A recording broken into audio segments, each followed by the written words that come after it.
order to solve this particular problem of planar truss, I have opened Ansys Workbench and I am going to drag and drop static structural onto the project schematic. And once I drag and drop this system, I am going to double click on the engineering data. Now I am going to enter the properties for the material known as the Douglas fir, which is a kind of wood. And once I have entered the name, I am going to drag and drop isotropic elasticity onto this. And then I am going to just type in Young's modulus, which is nothing but 13.1 E9 pascals, and then the Poisson's ratio is 0.29.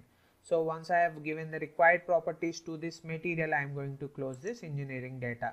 And now what I am going to do is I am going to right click on the geometry cell and say new design geometry, because we are going to create this geometry for the plane truss. So once the design modeler opens, the first and foremost thing you need to do is you need to check your units. Here from the ruler we can see that our units are in meters, and that are the units that I want, so I don't need to change the units here. So in order to create a truss problem, we are going to create points first, then going to join these 2 points with the lines, and then we are going to apply the cross sections.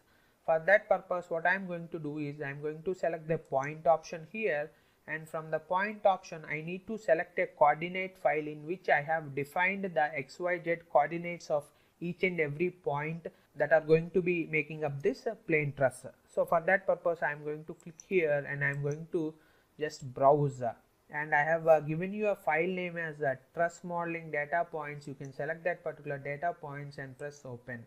And once you open, you need to generate all of these points so that the points appear on this graphics window.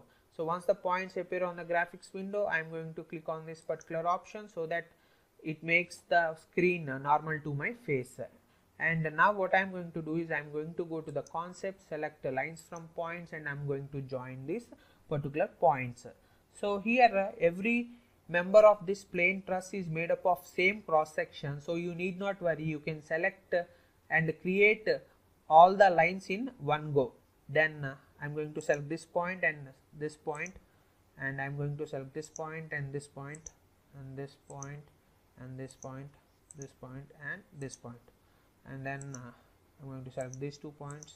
See here, so you can select this point and this point, this point and this point.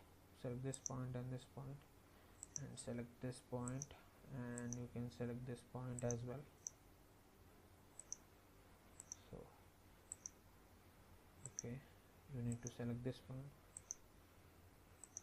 Once you have selected all the points and created the lines in the shape you want, you can generate this line body.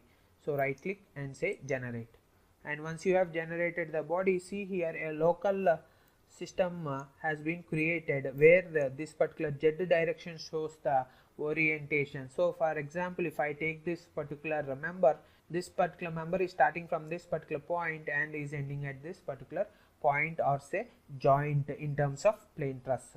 So once I have created all the required lines, then I need to apply the cross section. So our cross section is a rectangular cross section.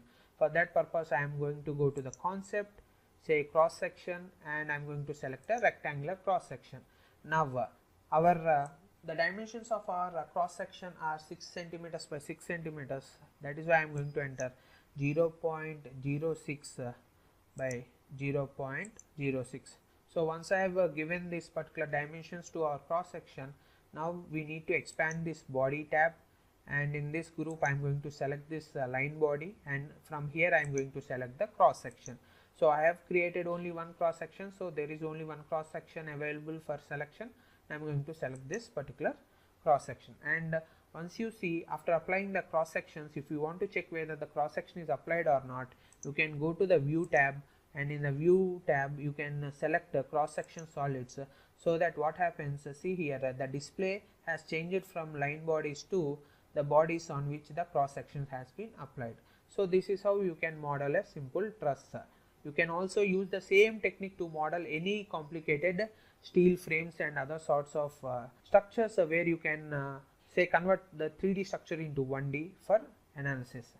Then once we have completed the design, we are going to close the design modeler.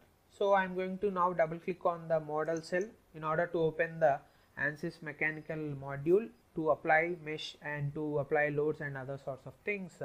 and post process the solution, and we are going to see all of these steps in the next lecture.